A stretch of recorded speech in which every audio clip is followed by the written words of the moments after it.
बिस्मिल्लाहिर्रहमानिर्रहीम। अस्सलाम वालेकुम नाज़रीन, प्रोग्राम सच बात में आपको कहेंगे खुशामदीद। मैं हूँ आपकी मेज़बान हुमार सनान और आज के प्रोग्राम का आगाज़ करेंगे आज के दिन के हवाले से जो अहम खबर है उसी से। सदर आरिफ अलवी के हवाले से जो खबर गर्दिश कर रही है उसी पर आज का प्रोग्राम हम जो है वो उसी से स्टार्ट लेंगे। और उन्होंने इलेक्शन की डेट तजवीज़ कर दी है। चीफ इलेक्शन कमिश्नर के नाम उन्होंने ख़त लिखा है और ख़त में इलेक्शन की डेट तजवीज़ की है। 6 नवंबर को आम इंतखाबात की डेट सदर मुमलिकत की जानिब से तजवीज़ दी गई है, जिस पर मुख्तलिफ जो हैं वो मौक़िफ़ सामने आ रहे हैं, मुख्तलिफ रद्द अमल सामने आ रहे हैं, मुख्तलिफ बयानात सामने आ रहे हैं। अगर नून लीग की बात की जाए तो नून लीग की जानिब से ये बयान सामने आ रहा है कि इलेक्शन कमीशन का इख्तियार है कि वो इलेक्शन की डेट अनाउंस करे। सदर के पास इख्तियार नहीं है क्योंकि डॉक्टर सदर आरिफ अलवी जो हैं वो इस वक्त अबूरी सदर हैं। अबूरी सदर की हैसियत से वो इलेक्शन की डेट अनाउंस नहीं कर सकते हैं। अभी इलेक्शन की डेट सिर्फ तजवीज़ की गई है और उस पर काफ़ी हंगामा बरपा हो रहा है। जहाँ नून लीग की जानिब से मौक़िफ़ सामने आ रहा है, वहीं लीगी रहनुमा मजीद भी ये कहते हुए दिखाई दे रहे हैं कि एक मरतबा जब हल्का बंदियों का अमल शुरू हो जाए तो भी सदर के पास ये इख्तियार नहीं रहता कि वो इलेक्शन की डेट का ऐलान कर सके। हल्का बंदियों का अमल आप सब जानते हैं कि वो भी स्टार्ट है और मुल्क में एक ही दिन जो है वो सूबाई और जो है वो कौमी इलेक्शन होने की बात हो रही है कि सूबाई और जो हमारे बात होती है कि इलेक्शन सूबाई असम्बलियों के भी एक ही दिन हों और साथ ही साथ इलेक्शन कमीशन जो है वो कौमी और सूबाई इलेक्शन को एक दिन कराने का पाबंद भी हो ताकि आज़ादाना और मुनसिफाना इलेक्शन हो सकें। इसी ज़िमन में जहां एक जानिब सदर आरिफ अलवी ने चीफ इलेक्शन कमिश्नर को ख़त लिखा है, वहीं उन्होंने जो है वो वजारत कानून से भी बात की है और वजारत कानून ने इस पर जो मौक़िफ़ इख्तियार किया है उसके तर्जुमान का ये कहना है कि मुल्क भर में एक ही रोज़ कौमी और सूबाई असम्बलियों के इंतखाबात होने चाहिए। साफ़ और शफाफ इंतखाबात की जिम्मेदारी इलेक्शन कमीशन की है। सदर आरिफ अलवी से निगरान वज़ीर कानून अहमद इरफान की भी मुलाकात हुई, जिसमें मुल्क में आम इंतखाबात की तारीख के हवाले से तबादला ख्याल किया गया। ये जो आज हमें तमाम तर इत्तलात मौसूल हो रही हैं, ये जो बातें हो रही हैं इलेक्शन के हवाले से, अब जानना अपने मेहमानों से हम सिर्फ इतना चाहेंगे कि अब जिस तरह से हल्का बंदियों के हवाले से भी बात सामने आ गई है, अबूरी सदर हैं सदर आरिफ अलवी, उनका स्टेटस ये है, अब वो इख्तियार नहीं रखते। इलेक्शन कमीशन का ये इख्तियार है कि वो इलेक्शन की डेट का अनाउंसमेंट करे या ऐलान करें। अब इन बातों के हवाले से हम अपने मेहमानों से जानना चाहेंगे क्या वाकई ऐसा है कि सदर का इलेक्शन की डेट तजवीज़ करना कानूनी एतबार से ठीक नहीं है? क्या दुरुस्त है, नहीं है, तजवीज़ वो दे सकते हैं, नहीं दे सकते हैं? इस पर हमारे मेहमान क्या राय रखते हैं उन्हीं से जान लेते हैं। जो इस वक्त हमारे साथ गेस्ट मौजूद है, तारुफ कराते हैं, गुफ्तगू का आगाज़ करते हैं। चेयरमैन तहरीक जवानान पाकिस्तान अब्दुल्ला गुल साहब हमारे साथ मौजूद हैं। सर, आपको खुशामदीद कहना चाहेंगे। लॉ एक्सपर्ट आरिफ चौधरी साहब हमारे साथ मौजूद हैं। सर, आपको भी प्रोग्राम में वेलकम कहूँगी। सीनियर एनालिस्ट और एंकर पर्सन बतूल राजपूत हमारे साथ मौजूद हैं, आपको भी प्रोग्राम में खुशामदीद कहेंगे। गुफ्तगू का आगाज़ अब्दुल्ला गुल साहब आपसे होगा। वही सवाल जो बुनियादी सवाल है हमारा, क्या सदर का इलेक्शन की तारीख तजवीज़ करना कानूनी एतबार से आप समझते हैं कि दुरुस्त है? बिस्मिल्लाहिर्रहमानिर्रहीम। देखिए, इसके अंदर बहुत सारे गलतफहमियां भी हैं। आइन कुछ एक जगह कहता है, लेकिन अबूरी सदर के मुतल्लिक जो है वो भी उसके तहफ़्फ़ुज़ात हैं। आर्टिकल 44 है, उसका मुख्तलिफ क्लॉजेज हैं। इसी तरीके से 48 है, 88 है। वो तमाम के तमाम जो हैं उसके हिसाब से तो सदर पाकिस्तान जो हैं वो मौजूदा सूरत हाल के अंदर उनके पास ये इख्तियार नहीं है। बहरहाल ये क्योंकि आरिफ चौधरी साहब जो है इस पे एक्सपर्ट हैं, हम कानूनदान हैं, बड़े सीनियर हैं, जी तो जी। वो बेहतर रोशनी। लेकिन जहाँ तक ताल्लुक है, मैं समझता हूँ कि सदर ने ऐसा करके एक दफ़ा फिर साबित कर दिया कि वो एक ख़ास सियासी जो लाइन है उसको टो कर रहे हैं और एक ख़ास जो एजेंडा है पाकिस्तान तहरीक-ए-इंसाफ का, उसको वो फॉलो कर रहे हैं, जो कि मेरे ख्याल में गलत इखलाकी तौर पे भी है। क्योंकि आप जब सदर पाकिस्तान के मनसब पर फायज हो जाते हैं तो आप फिर पार्टी वाबस्तगियों से बालतर हो जाया करते हैं। लेकिन मुझे अफसोस है पाकिस्तान का जो रवैया जो अभी हमने देखा है उसके मुताबिक एक तो इलेक्शन कमीशन के हवाले से बड़े वाज़ेह बात आ चुकी हुई है कि जो डेट है वो इलेक्शन कमीशन देगा। दूसरी तरफ जो है सदर पाकिस्तान पहले भी चीज़ों को मुतनाज़ा किया और गैर ममालिक के लिए तमस्खर का बायस बने जब वो उन्होंने 20 अगस्त को मीडिया का सहारा लेके और पूरी दुनिया के अंदर जगहसाई कराई, अंग्रेजी और उर्दू के ट्वीट किए, जबकि इससे पहले उन्होंने जब भी कोई काम किया तो वो कानून के दायरे में रहते हुए उनको पता था कि जो मामलात हैं वो उन्होंने बाकायदा एक लेटर के जरिए ऑफिशियल हुकूमत को लिखना है। लेकिन अभी उनको जो मिनिस्ट्री ऑफ लॉ है उससे भी उन्होंने बातचीत कर ली और मिनिस्ट्री ऑफ लॉ ने भी कहा कि आपका ये इख्तियार नहीं बनता। फिर उन्होंने अटॉर्नी जनरल बात की तो उसका भी यही जवाब था। फिर उनके जो रुफका हैं जिनमें से साबिक सुप्रीम कोर्ट के जज साहिबान भी हैं, उनसे जब उन्होंने मशावरत की तो उसके भी रिजल्ट यही निकला।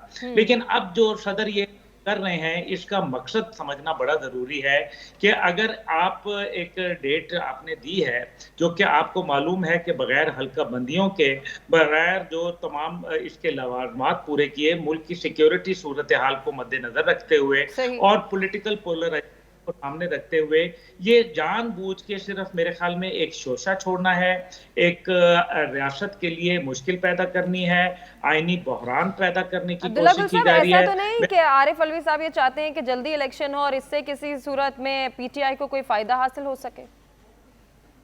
देखिए, आरिफ अलवी साहब, मुझे अच्छी तरीके से पता है कि आरिफ अलवी साहब कुछ ले और कुछ दे की बुनियाद पर चल रहे थे। ये तमाम जो ड्रामा रचाया गया इसके पीछे उनके मकासद को जरूरी है। उनका मकसद ये था कि किसी सूरत एक तो उनकी सदारत को जो है वो तूल दिया जाए, दूसरी बात यह है कि मुस्तकबिल में भी उनके लिए कुछ मामलात सीधे किए जाएं, जो उनके तोहफा तहफ़ हैं, जो तोशाखाना और दीगर जो उनके ऊपर कुछ ऐसे लेन देन वाले मामलात हैं उनको भी जो है वो क्लियर मिल जाए, और साथ ही साथ चेयरमैन पीटीआई और उनकी जमात जो है तहरीक इंसाफ उसके हवाले से कुछ सॉफ्ट कॉर्नर्स जो है वो डेवलप करने की कोशिश की जा रही थी, उन बाहर भिजवाने की कोशिश की जा रही थी कि गैर मुल्की खासतौर पे अरब ममालिक जो है वो करें। ये चीजें जो थी ये बिल्कुल जो है काबिल कबूल नहीं थी, क्योंकि आइन और कानून अपना एक रास्ता रखता है और माजी में भी पाकिस्तान में इंसाफ हुए, अब भी होंगे और आइंदा भी होंगे। तो मेरा ख्याल है कि सदर ने ये काम सिर्फ और सिर्फ अपनी एक ओहदे की जो एक जिसको कहेंगे कि उन्होंने इसके अंदर बहुत रंग में भंग डालना जरा ज्यादा लफ्ज बेहतर है। ठीक हो गया सर, आपका पॉइंट आ गया है। जरा कानूनी तकाजों के हवाले से आरिफ चौधरी साहब से गुफ्तगू कर लेते हैं। आरिफ चौधरी साहब, पहले तो ये बताइएगा, सदर का इस तरह से चीफ इलेक्शन कमिश्नर को खत लिखना और इलेक्शन की डेट तजवीज करना क्या कानूनी एतबार से ये दुरुस्त है? और दूसरी बात कि क्या जो है वो इलेक्शन कमीशन की जानिब से इसका जवाब हो सकता है? कानूनी तकाजे क्या कहते हैं, जरा हमारी रहनुमाई फरमाइएगा। देखिए, अभी जिक्र हो रहा था, गुल साहब फरमा रहे थे आर्टिकल 44 और आर्टिकल 48 का जिक्र कर रहे थे।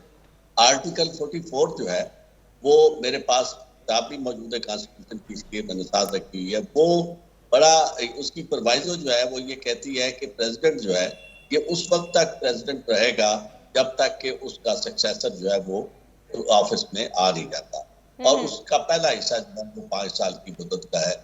प्रेसिडेंट की मुद्दत जो है आईनी वो 5 साल है, लेकिन सदर वो उस वक्त तक रहेगा जब तक कि उसका सक्सेसर नहीं आ जाता। लेकिन यहाँ कहीं अबूरी सदर का जिक्र नहीं है, क्योंकि ये कॉन्स्टिट्यूशन जो है वो वैक्यूम को पसंद नहीं करता। और फिर आ गया आर्टिकल 48 बड़ा क्लियर है, और 48 ये एक्सक्लूसिव है बाकी आर्टिकल से। ये लफ्ज नॉट विद स्टैंडिंग का उन्होंने कहा है कि बाकी चीजों के अलावा इनके साथ चलेगा ही।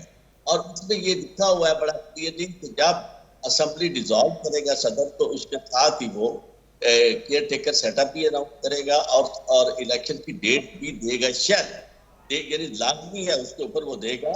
ये जो किया है सदर ने, मैं ये समझता हूँ कि ये तो खौफ के मारे और बारूदी हालात के तहत इस तरह का तजवीज दी है, वरना सदर को अपने जो एक्सक्लूसिव है उनके इस मामले में, इलेक्शन की डेट के मामले में, उसका इस्तेमाल करते हुए उन्हें डेट क्लियरली देनी चाहिए थी।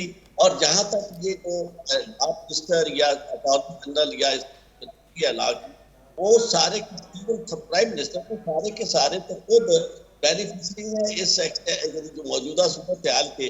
वो कब चाहेंगे कि इलेक्शन हो, और इलेक्शन जहाँ सेक्शन 57 का ताल्लुक है, सेक्शन 57 जो है उसमें इलेक्शन एक्ट 2017 में अमेंडमेंट करके ये इख्तियार दिया गया है इलेक्शन कमीशन को, और इलेक्शन कमीशन के पास वो इख्तियार आइन से आलातर नहीं हो सकता। कि आप ये आर्टिकल 48 जो है, जो कि कॉन्स्टिट्यूशन का हिस्सा है, इसको अमेंड कर दिया जाए, जो कि 2/3 एक्सपीरियंस के अलावा नहीं हो सकता। अगर ऐसा नहीं किया जा सकता तो फिर एक लॉ है कि जहां भी आइन और कानून की कोई शिक आपस में मुतसादम होगी, मुतजाद होगी, तो वहां आइन प्रिवेल करेगा। यहाँ बाकी इस चीज का ताल्लुक ये मुझसे बेहतर मेरे नौजवान दोस्त जानते हैं। मुझे इस बारे में ना मेरा मनसब है, ना मुझे ये कहना चाहिए कि उन्होंने ऐसा क्यों किया है, क्या चाहते हैं और क्या उनकी करप्शन है। या ये तो पाकिस्तान में जो सूरत हाल है, ये नौजवानों के जो लीडर है वो जानते होंगे। लेकिन मेरा जो इस मामले में फर्ज है वो ये बात करना है कि आइन को आप किस हद तक है उसके साथ मजाक न कीजिए। भले इलेक्शन तो अभी भी नहीं होगी, कभी मैं आपको अर्ज कर दूं इलेक्शन नहीं होंगे। उसकी वजह ये है कि जिन्होंने ये फैसला किया हुआ है कि इलेक्शन नहीं करवाने, वो नहीं करवाएंगे। लेकिन ये जो अभी थोड़ी देर पहले बहुत प्रोग्राम काम कादर की सुन रहा था, वो कह रहे थे कि देखे हमारा आइन जो है वो आइन है जो बरतानिया में जिस तरह का सिस्टम है, बरतानिया का आइन रिटर्न कॉन्स्टिट्यूशन नहीं है, जमीन आसमान का फर्क है। ठीक हो गया सर, आपका पॉइंट आ गया है। बतूल से भी उनका मौक़िफ़ जान लेते हैं। बतूल, क्या कहना चाहेंगी? ये जो सदर आरिफ अलवी की जानिब से खत लिखा गया है चीफ इलेक्शन कमीशन को और साथ ही इलेक्शन की डेट तजवीज़ की गई है, आपकी नज़र में इसके पीछे क्या सोच है, क्या माइंडसेट है जो सदर की जानिब से ये जो है वो काम किया गया है या ये इकदाम उठाया गया है? इससे पहले भी आरिफ अलवी साहब पाकिस्तान तहरीक इंसाफ के प्रेशर में आके ट्वीट्स कर चुके हैं। उनका ये कहना था कि वो ऑफिशियल सीक्रेट एक्ट और आर्मी एक्ट में जो तरामीम की गई हैं उनके हक में नहीं है और ना ही वो उनके दस्तखत है, तो जो भी उसके हवाले से एक्ट होगा वो माजरत चाहते हैं। तो वो हमेशा से चाहते रहे, वो सदर भी रहे कर सकें और ये दोनों चीजें बैलेंस करने के चक्कर में वो प्रिजर्व करना चाहते थे अपना ओहदा और वो आज तक यही करने में कामयाब हुआ है। कुछ दिन पहले पीटीआई की तरफ से उनको खत लिखा गया था कि इलेक्शन के मामले में वो इंटरफेयर करें और तारीख दें, और 1-2 दिन पहले तक लग रहा था कि वो शायद ऐसा नहीं करेंगे क्योंकि रिसेंटली उनकी कुछ मुलाकातें भी हुई और उनको ये क्लियरली कहा गया था कि अब इकोनॉमी को संभालना है और इलेक्शंस एक तरीके से आगे जाके होंगे। फिलहाल निगरान गवर्नमेंट काम करेगी, उनको क्लियरली कहा गया था। लेकिन अगर इसके बावजूद दिए तो डेफिनेटली पीटीआई के प्रेशर में दिए डेट। अब इसकी कानूनी हैसियत ये है कि जो इलेक्शन एक्ट 2017 है उसकी 17(2)(a) के मुताबिक जो इलेक्शन की डेट है वो इलेक्शन कमीशन ही देगा। इससे पहले इस तरमीम से पहले सदर तजवीज़ जरूर कर सकते थे, वो एक प्रोसेस इनिशिएट जरूर कर सकते थे, उसको फॉलो अप भी ले सकते थे, लेकिन इस वक्त वो ये नहीं कर सकते। और ये बात बिल्कुल सही कही आरिफ चौधरी साहब ने कि जब तक नए सदर नहीं आ सकते वो अपने सक्सेसर के आने तक सदर रहेंगे, लेकिन उनके इख्तियारात में कोई कमी पेशी नहीं है। उनके इख्तियारात वही हैं जो पहले जैसे हैं, जो कि हम सबको पता है कि कोई इतने खास इख्तियारात नहीं है। Exactly, तो ये सिर्फ एक सिस्टम है जो उन्होंने किया है, बाकी इख्तियार देना वो इलेक्शन कमीशन का है। अब ये बिल्कुल एक अलग बहस है कि मुल्क को इस वक्त जरूरत किस चीज की है, मईशत को बेहतर बनाने की जरूरत है, इलेक्शन की जरूरत है, वो एक बिल्कुल अलग बहस है। इलेक्शन होने जरूर चाहिए, लेकिन जिस तरीके से सदर साहब ने इसको इनिशिएट किया वो उसकी कोई कानूनी हैसियत नहीं। ठीक हो गया, आपका पॉइंट आ गया। ज़रा हम पब्लिक पोल की भी बात कर लेते हैं। क्या सदर का इलेक्शन की तारीख तजवीज़ करना कानूनी एतबार से दुरुस्त है? 97% को ऐसा लगता है कि ये दुरुस्त इक़दाम है, जबकि 3% इसकी नफ़ी कर रहे हैं। नाज़रीन, हम एक ब्रेक की जानिब बढ़ें, स्टे विद अस।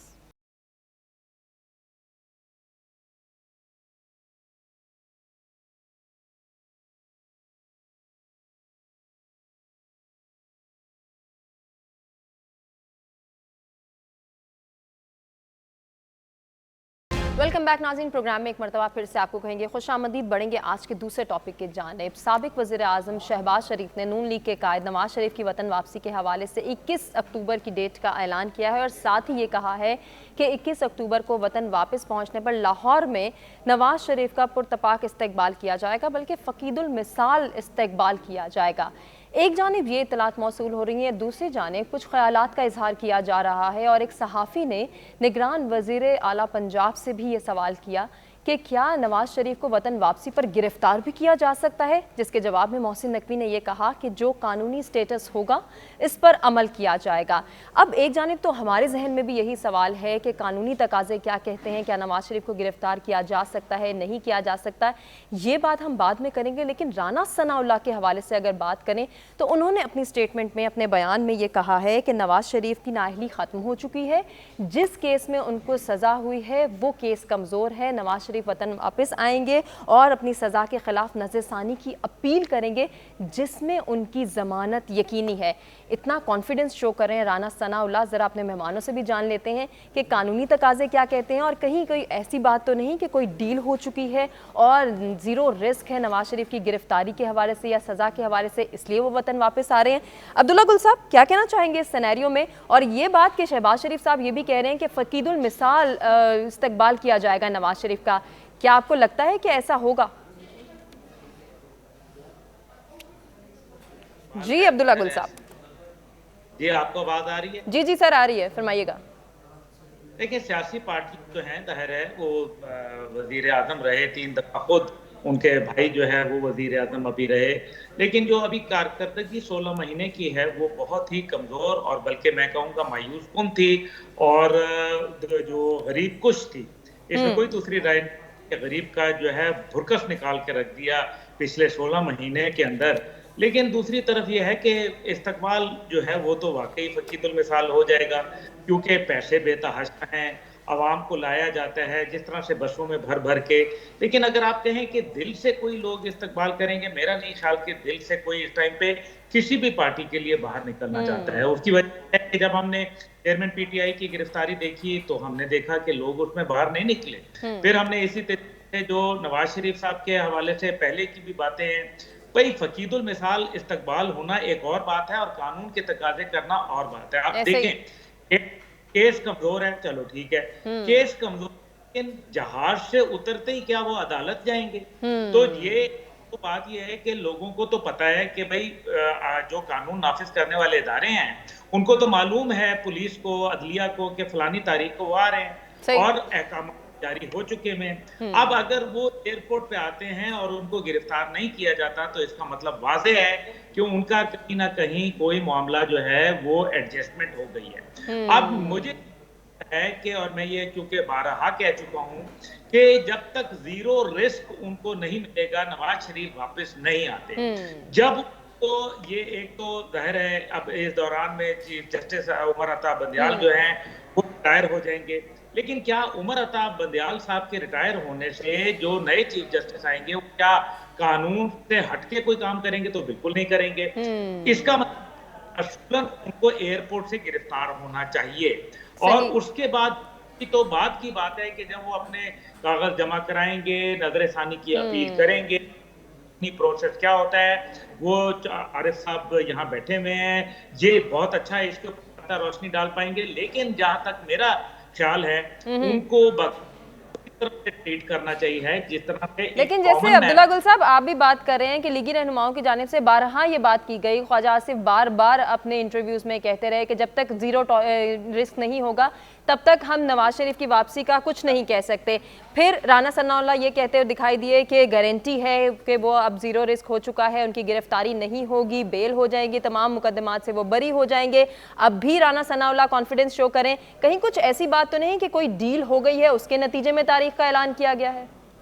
देखिए, डील के देखिए ना, ये सियासत बड़ी बेरहम चीज होती है। ये सिर्फ अपनी आवाम के साथ डील नहीं करती बल्कि बाकी सबके साथ डील करती है। और ये मुझे अफसोस से कहना पड़ता है कि कौम को इस तमाम जितनी भी गेम है इसके अंदर कौम को सवाए जिल्लत और रुसवाई के अलावा और भूख और नंग के अलावा, अफलास के अलावा उनको कुछ नहीं मिला। बेरोजगारी उनके मुकद्दर गई है। लेकिन जहां तक ताल्लुक है कि ये डील हुई, देखे ना, अब डील का मसला यह है कि नवाज शरीफ जाहिर है इसके बदले में क्या देंगे क्या लेंगे, क्योंकि एक बहुत बड़ा सवाल जो है वो ये पैदा होता है कि जब उनके भाई वजीर आजम थे तो उनको क्या खौफ था। इसका मतलब है मामला नहीं, माजी की अगर हम झरोकों के अंदर जाएं तो हमें पता चलता है कि चमक भी था, ब्रीफकेस भी था, BMW गाड़ियां भी थी, बहुत कुछ, मतलब वो छांगा मांगा की हद तक जो है बातें मैं उस तक नहीं पहुंचना चाहता, लेकिन माजी अच्छा नहीं था।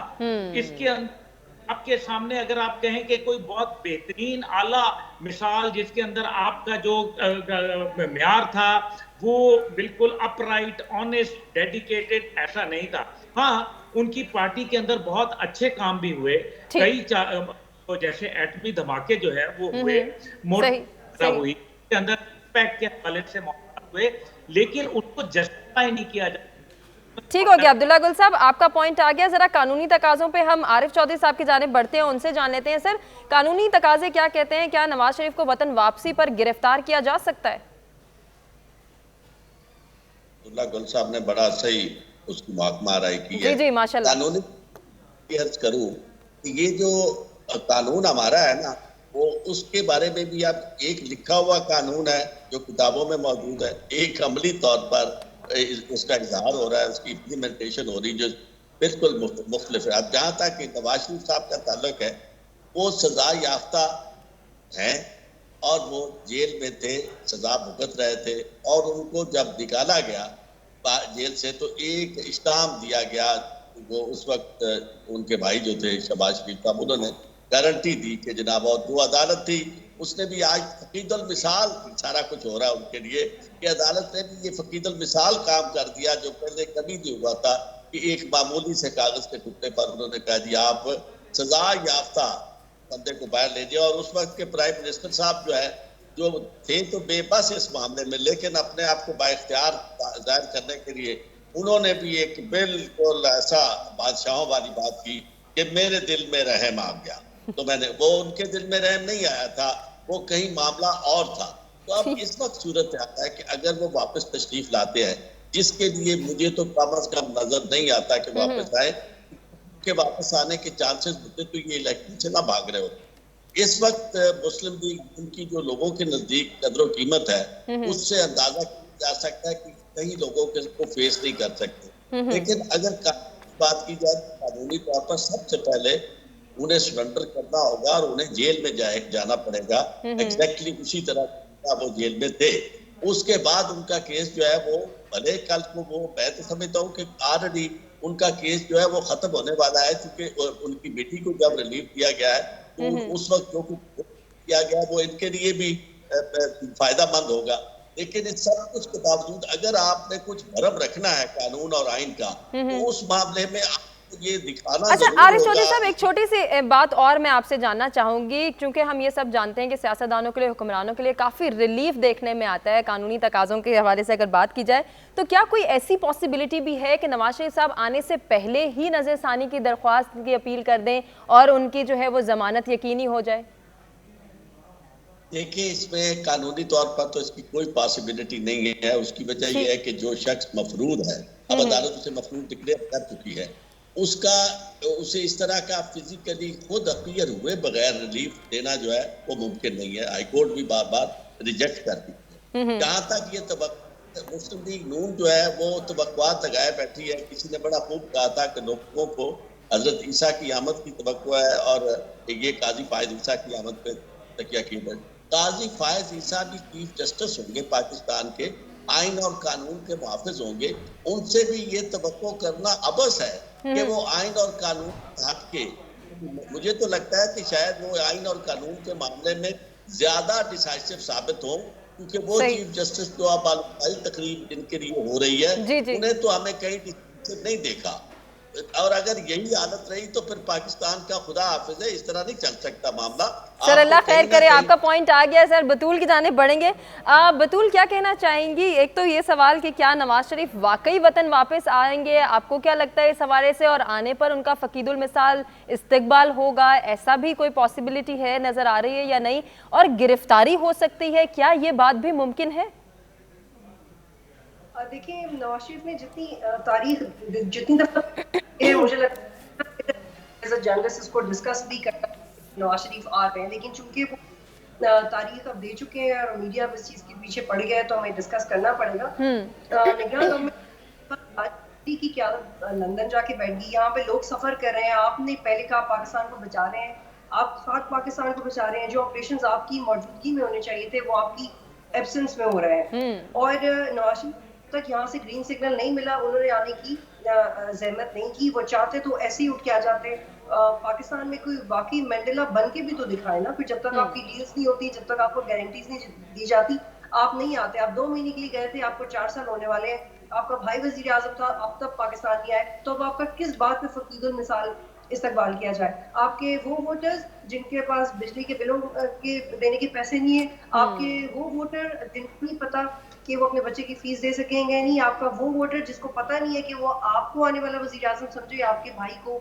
आई am sorry I have to say this, क्योंकि वोटर को सिर्फ इससे फर्क पड़ता है कि उसको उसकी जेब में पैसे कितने आ रहे हैं 1 महीने के बाद। चूंकि आपके पास बात नहीं है और आपके वजीर खजाना इतना ओवर कॉन्फिडेंट होकर बोलते हैं कि इंटरनेशनल साजिशें मेरे खिलाफ हो रही थी क्योंकि मैं 200 से डॉलर को नीचे लेके आया था। ये जो हमें ककून में रहते हैं, जो भी वजीर खजाना आता है उसको लगता ऐसे ही है दे रहा है। तो इन सारे हकायक को मद्देनजर रखते हुए फकीदुल मिसाल कैसे होगा, कौन करेगा, कितने लोग आएंगे, 10 लाख लोग आएंगे भी नहीं, we have to see this. और जहाँ पे आपने ये गिरफ्तारी की बात की है, वो प्रोटेक्टिव बेल अगर उन्हें मिल गई तो वो गिरफ्तार नहीं होंगे, लेकिन जब तक वो यहाँ पे नहीं होंगे, वो थोड़ा सा इस प्रोसेस में नहीं जाते, उन्हें प्रोटेक्टिव बेल नहीं मिल सकती। लेकिन अगर उन्होंने जेल ही जाना होता तो वो पहले आते वो जेल जाते। अब तो हालात बहुत अलग है। अब तो जिसने उनको जेल भेजना था वो खुद जेल में बैठा हुआ है। तो अब अगर नवाज शरीफ भी कहते हैं कि अब कोई मैं आऊंगा और मुझे कोई जेल डाल दे, तो शायद वो कुछ दिन के लिए, कुछ हफ्ते के लिए जेल चले जाए। और ये तो बहुत वाज़ेह फैक्ट है कि वो काजी फाइज़ी साहब के आने का इंतजार कर रहे हैं नून लीग के लोग। लेकिन मुझे उम्मीद है कि काजी फाइज़ी साहब कभी भी अपना कोई ऐसा इंप्रेशन नहीं छोड़ेंगे कि कोई भी उनसे तवक्को लगा के बैठ जाए कि वो उनकी डेफिनेटली ऐसा ही है। बतूल, आपका पॉइंट आ गया है, ज़रा पब्लिक पोल की भी बात कर लेते हैं। क्या 16 माह की शहबाज शरीफ की कारकर्दगी के बावजूद अवाम नवाज शरीफ का वतन वापसी पर फकीदुल मिसाल इस्तकबाल करेगी? सिर्फ 33% कहते हैं कि जी हाँ अच्छा इस्तकबाल हो सकता है, 67% ये मानना मंजूर नहीं कर रहे। नाज़रीन, ब्रेक के जाने बढ़ रहे, stay with us.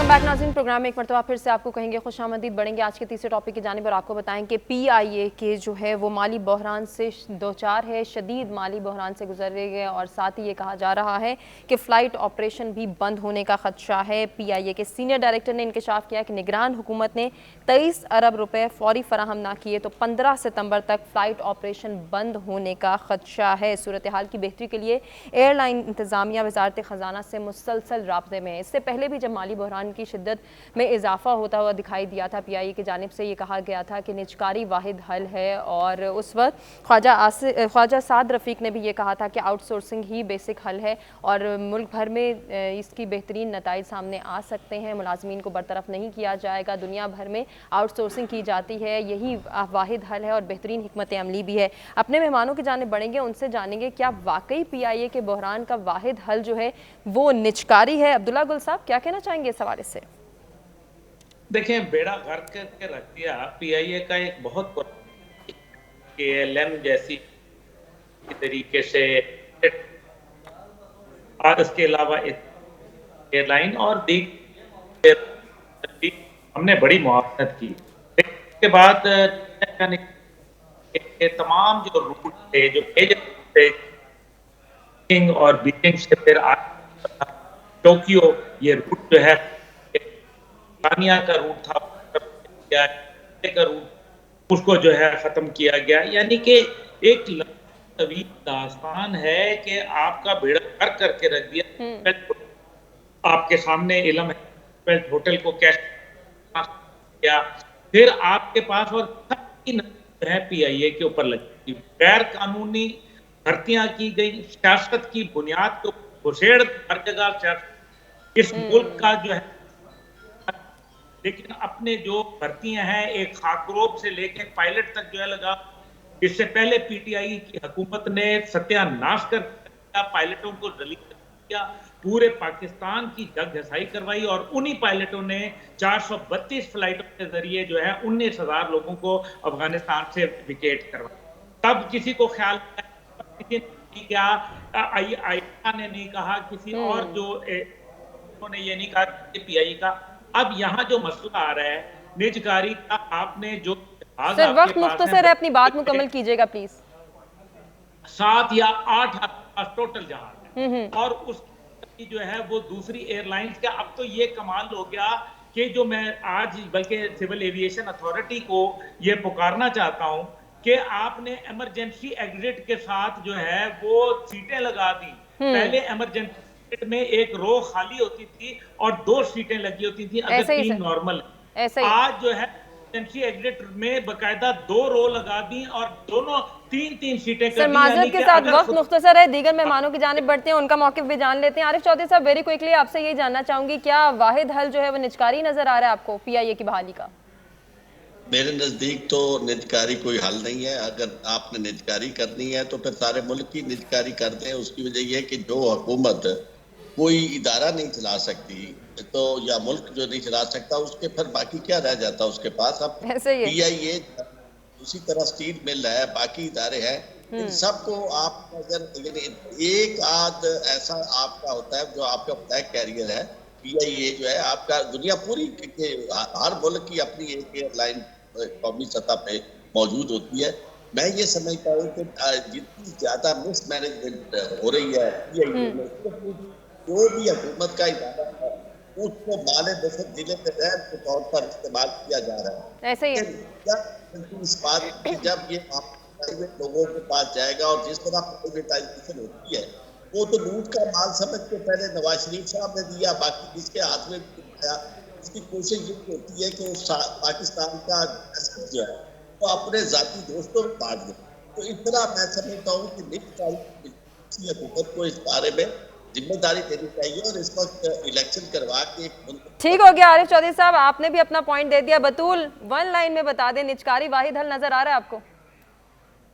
Ji, privatisation एक हल हो तो सकता है, लेकिन हमने माजी में भी देखा है कुछ प्राइवेट है तो वो ज्यादा, तो जो पीआईए का मैनेजमेंट ज्यादा बेहतर करने की जरूरत है। आप मैनेजरियल लेवल पे कैडेट पे भर्तियां करें, मैनेजमेंट के रहे पीआईए, तो मुझे लगता है शॉर्ट टर्म हल यही है एटलीस्ट कि आप मैनेजमेंट पे भर्तियां करें, जो भी लोग हैं उनको सही काम पे लगाएं तो पीआईए की मसाइल काफी हल हो सके। ठीक हो गया, आपका पॉइंट भी आ गया है। पब्लिक पोल की बात कर लेते हैं। क्या पीआईए की बहाली का वाहिद हल निजकारी है? 63% को ऐसा लगता है, जबकि 38% ऐसा नहीं मानते हैं। अपने तमाम मेहमानों का शुक्रिया अदा करना चाहेंगे जिन्होंने अपने कीमती वक्त और कीमती तजज़िये से आगाह किया। और नाज़रीन, आपसे इजाज़त लेंगे। अल्लाह निगहबान।